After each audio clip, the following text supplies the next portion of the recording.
کیا آپ کو شرم نہیں آتی؟ کیا شرم نہیں آتی کہ ایک حکومت اس ملک میں اگر دھاندلی کر کے آ جائے اور اگر 2.5 سال کے بعد یہ پتا چلے کہ یہ حکومت دھاندلی کر کے آئی ہے، تو آپ مجھے بتائیں کہ جو حکومت کے فیصلے 2.5 سال ہو چکے ہوں گے، عوام کے اوپر قرضے پہ قرضہ چڑھا رہی ہے، کرپشن کر رہی ہے، کمیشنز لے رہی ہے، کک بیکس لے رہی ہے، سائیوال میں یہ جو کوئلے کا پاور پلانٹ لگانے لگی ہے، جو یہاں سائیوال کے لوگوں کو آلودگی، پولوشن، جو ان کے پانی کے اندر یہ گند بلا ملے گا، میں ان سے پوچھتا ہوں کہ کون اس کا ذمہ دار ہوگا؟ مغرب میں، میرے پاکستانی سنو، مغرب میں اگر ایک حکومت دھاندلی کر کے آ جائے، ایک مہینہ بھی نہیں وہ گزار سکتی، اس حکومت کے خلاف کارروائی ہو عدالتوں میں، الیکشن کمیشن میں، اس حکومت کو اٹھا کے باہر پھینکیں، لوگوں کو سزائیں دی جائیں تاکہ آگے سے لوگ ڈریں دھاندلی کرتے ہوئے۔ یہ ہمارے ملک میں صرف یہ ظلم کا نظام ہے۔ حکومت آ جائے، سارے انصاف کے دروازے بند، ہمارے پاس صرف ایک دروازہ رہ جائے، ہم عوام کے پاس جائیں، اور جب ہم عوام کے پاس جائیں تو حکومت صحافیوں کو خریدے، کالم نگاروں کو پیسے دے، میڈیا ہاؤسز کو خریدے، شکیل الرحمان کی قیمت لگائے، جیو اور جنگ کو ساتھ ملائے، پی ٹی وی جو ہمارے پیسے پہ چلتا ہے۔ آپ کو پتا پاکستانیوں، ہر مہینے آپ کے بل سے پی ٹی وی کے لیے 30 یا 40 روپیہ کٹتا ہے، 35 روپیہ کٹتا ہے، اور ہر سال 10 ارب روپیہ پی ٹی وی کو آپ دیتے ہیں، ہم دیتے ہیں۔ تو میں پی ٹی وی سے پوچھتا ہوں، اور پی ٹی وی کا جو ایم ڈی ہے اس سے پوچھتا ہوں کہ آپ کو شرم نہیں آتی کہ آپ نون لیگ اور نواز شریف کے پتلے بنے ہوئے ہیں، ان کو پروجیکٹ کر رہے ہیں؟ آپ کو شرم نہیں آتی؟ پیسہ ہمارا ہے۔ میرے پاکستانیوں، آپ جب تک اپنے حقوق کے لیے نہیں کھڑے ہوں گے، آپ کے حقوق کو کوئی نہیں تحفظ دے گا۔ یہ آپ کو بھیڑ بکریاں سمجھیں گے، اور سمجھ رہے ہیں۔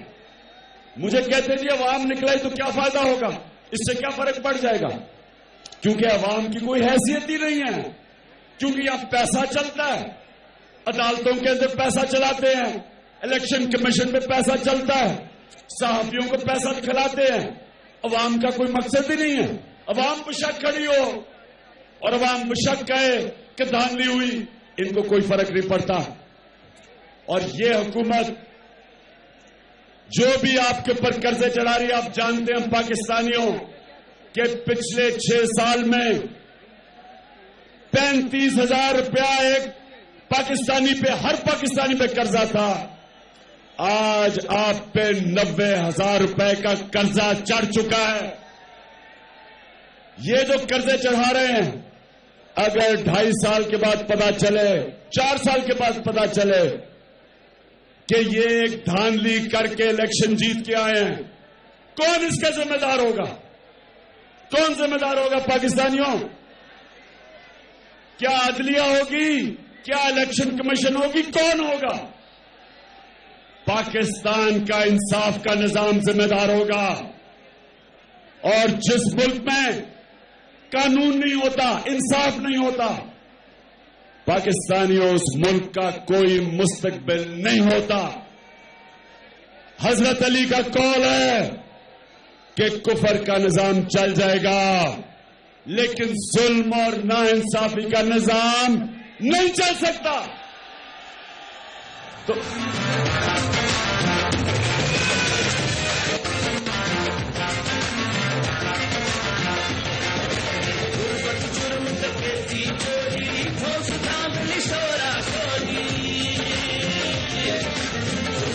ظلم ڈکیتی چوری دوست دھاندل شورا شوری مائیں بھول گئی ہے لوری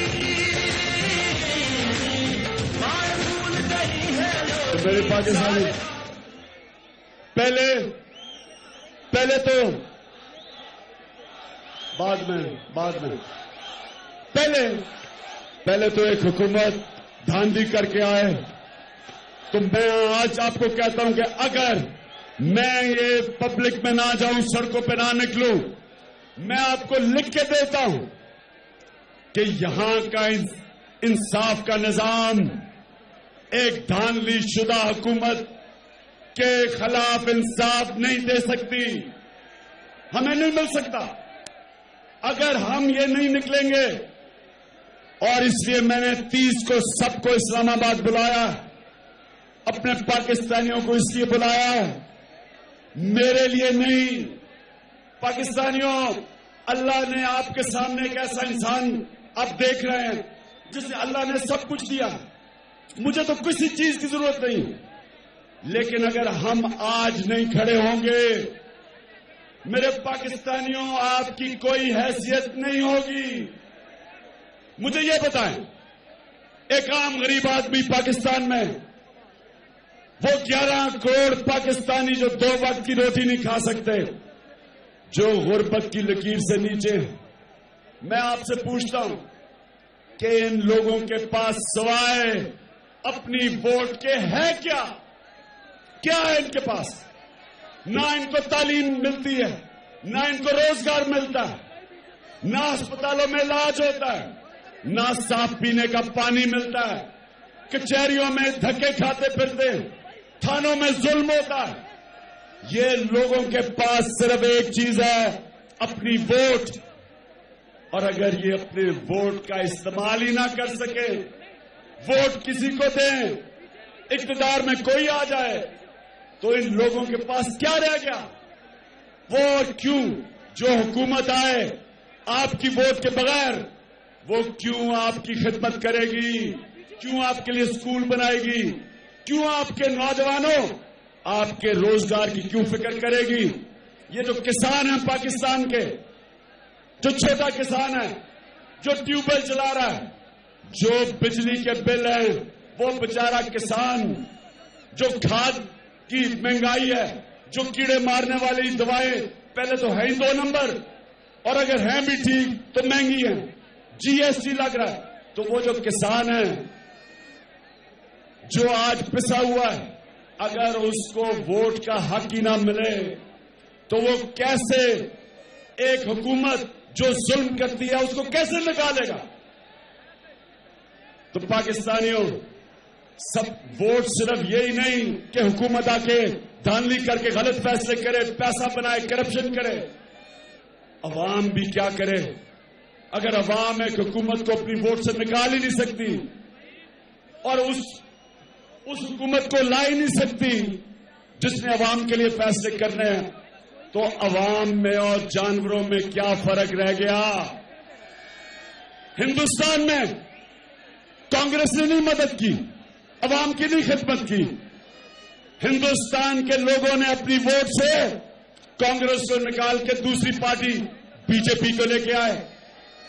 اور اب نریندر مودی, وہ پاکستان کے خلاف مجھے تو ہے غصہ جو بڑھ کے مار رہا ہے, لیکن اس نے اپنے لوگوں کے لیے جو اب فیصلے کر رہا ہے, وہ صرف فیصلے کر رہا ہے اپنی عوام کے لیے, عام لوگوں کے لیے. اپنے لوگوں کے لیے فیصلے اس لیے کر رہا ہے کہ اسے پتا ہے کہ وہ ان کی ووٹ سے آیا, اور اگر اس نے نہ ان کے لیے خدمت کی, اسے پتا ہے کہ وہ لوگ اپنی ووٹ سے اس کو باہر نکال دیں گے. مودی کو پتا ہے کہ اگر کسانوں کی وہ مدد نہیں کرے گا, ان کو سستی کھادیں نہیں دے گا, ان کو ٹیوب ویل میں, وہ ہندوستان میں 80% بل ٹیوب ویل کا حکومت دیتی ہے.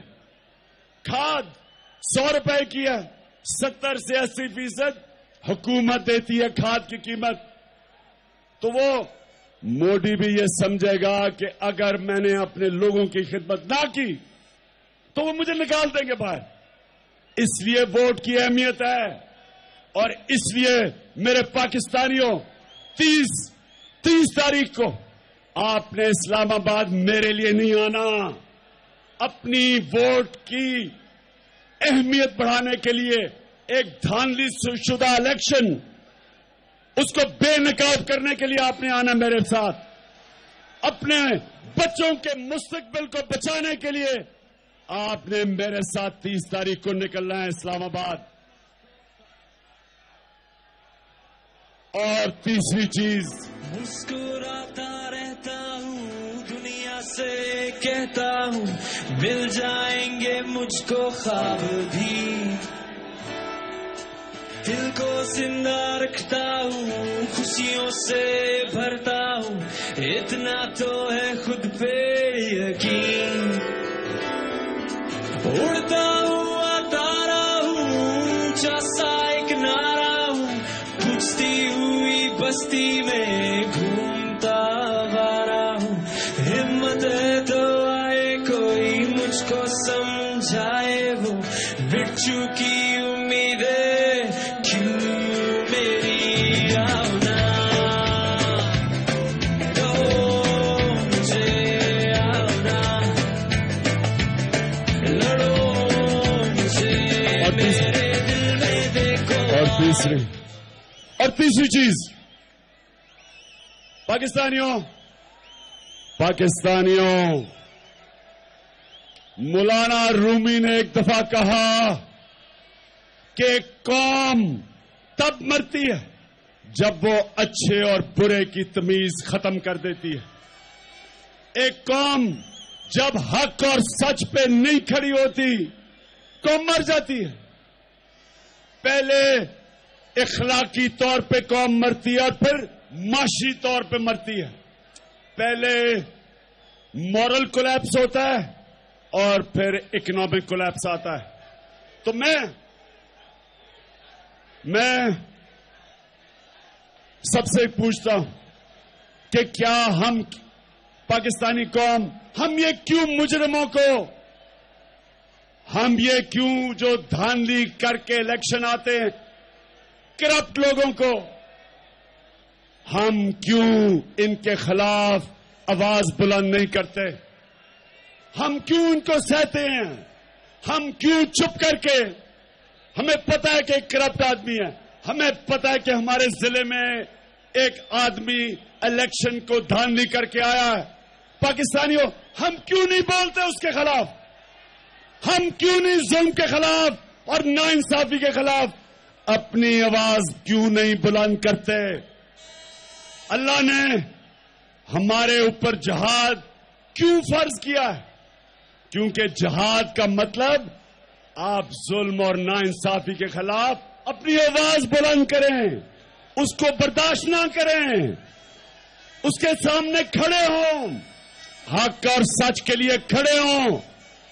کیونکہ جب ایک قوم ظلم کے سامنے کھڑی ہوتی ہے وہ اپنے سے ظلم کم کر دیتی ہے. اس قوم پہ ظلم نہیں ہوتے, وہ قوم زندہ ہو جاتی ہے. جب وہ ظلم کے سامنے سر جھکاتی ہے, اس طرح کے کرپٹ لوگوں کو برداشت کرتی ہے, وہ اپنا مستقبل تباہ کرتی ہے, وہ غلام بن جاتی ہے, وہ ان ظالموں کی غلامی کرتی ہے. اور یہ لوگ یہ اپنے بچوں کو تیار کر رہے ہیں آپ کو غلام بنانے کے لیے. یہ جائیں گے, ان کے بچے تیار بیٹھے آپ کے اوپر بادشاہت کرنے کے لیے. اس لیے پاکستانیوں, اس لیے آپ نے اب میرے سے وعدہ کریں, خاموشی میرے سے وعدہ کریں, پاکستانیوں میرے سے وعدہ کرو کہ آج کے بعد آپ نے ظلم اور ناانصافی کو برداشت نہیں کرنا. وعدہ کرو, ہاتھ کھڑے کرو.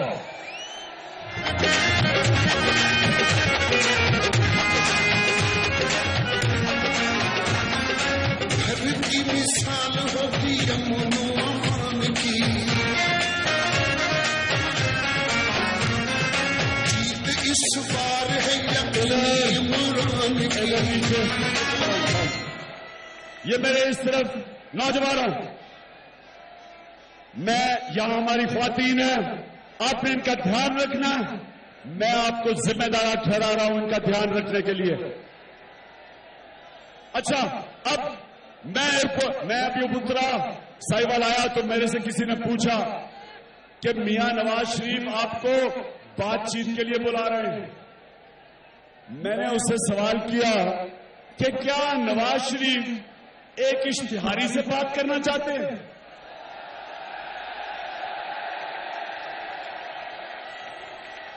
کیونکہ میرے پاکستانیوں، اگر میں پرائم منسٹر ہوں، میں تو کسی اشتہاری سے نہ بات کروں، نہ کسی کرپٹ سے بات کروں، نہ کسی مجرم سے بات کروں، نہ کسی اس سیاستدان سے بات کروں جو دھاندلی کر کے الیکشن جیت کے آیا. میں تو نہ اس سے بات کروں. تو میاں صاحب ایک طرف میرے وارنٹ نکال دیے ہیں، مجھے اشتہاری بنا دیا ہے، اور دوسری طرف آپ میرے سے بات کرنا چاہتے ہیں. میں آپ سے بات نہیں کرنا چاہتا.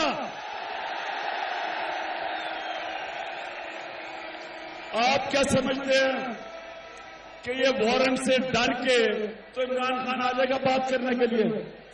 آپ کیا بتائیں کہ عمران خان چلا جائے گا؟ آپ تو خیر کئی تو بہت نوجوان ہیں، لیکن کرکٹ کے دنوں سے مجھے جانتے ہیں لوگ. آپ کا کیا خیال ہے کہ اگر عمران خان کے وارنٹ نکلے تو ان کہے گا اچھا میاں صاحب میں آپ سے بات کرنے کے لیے تیار ہوں. کیا آپ مجھے جانتے ہو اتنا کہ میں بات کروں گا؟ میاں صاحب آپ سے میں بات کرنے کے لیے تیار نہیں ہوں. میری ٹیم آپ کی ٹیم سے بات کرنے کے لیے تیار ہے. 5 پوائنٹ کے اوپر فیصلہ ہو گیا تھا، 1 پہ فیصلہ رہ گیا تھا، اور ہم کہتے ہیں چلے میاں صاحب اب بڑے ڈھیٹ ہے، نہ استعفا دیں، لیکن تب تک ہمارا دھرنا بھی جاری رہے گا جب تک تفتیش ہوگی. ہم دھرنا بھی کریں گے، اب استعفا بھی نہ دیں. لیکن ہم نے انصاف لیے بغیر اپنا دھرنا ختم نہیں کرنا. ہم اسلام آباد سے نہیں جانے لگے. اور یہ جو دھمکیاں دی جا رہی ہیں کہ جی یہ دہشت گرد ہے، میں آپ سے سوال پوچھتا ہوں پاکستانیوں، کیا مجھے یہ بتائیں کہ عمران خان دہشت گرد ہے؟ آپ مجھے یہ بتائیں. چلے میرے میں بڑی خامیاں ہیں، لیکن کوئی جرم آج تک میں نے کبھی کیا ہو بتائیں؟ آپ جانتے ہیں مجھے، آپ 40 سال سے مجھے جانتے ہیں، کوئی میں نے جرم کیا؟ تو پھر میرے وارنٹ کیسے نکل گئے؟ اور میں یہ آج آپ کو اب میری بات سنیں، اب میری بات سنیں، خاموشی. دیکھیں پاکستانیوں، اس کے خلاف ہم جدوجہد کر رہے ہیں. میرے تو وارنٹ نکال دیے. نواز شریف جس نے اور شہباز شریف ماڈل ٹاؤن میں 100 لوگوں کو گولیاں ماری، 17 لوگوں کو قتل کیا. 31 اگست پہ اسلام آباد میں 4 نوجوانوں کو قتل کیا، 45 لوگوں کو گولیاں لگی، 500 لوگ اسپتال پہنچے. پولیس کی دہشت گردی سے کسی کے وارنٹ نکلے؟ بتائیں، کسی کے وارنٹ نکلے؟ نواز شریف اس کے اوپر منی لانڈرنگ یعنی یہاں سے پیسہ چوری کر کے باہر لے جانے کا ایفیڈیوٹ ہے. اور کس کا ہے؟ سمدی اسحاق ڈار کا. عدالت میں اس نے ایفیڈیوٹ دیا. اس ایفیڈیوٹ میں کیا ہے پاکستانی سنو ذرا. اس نے کہا ہے کہ نواز شریف نے پیسہ چوری کیا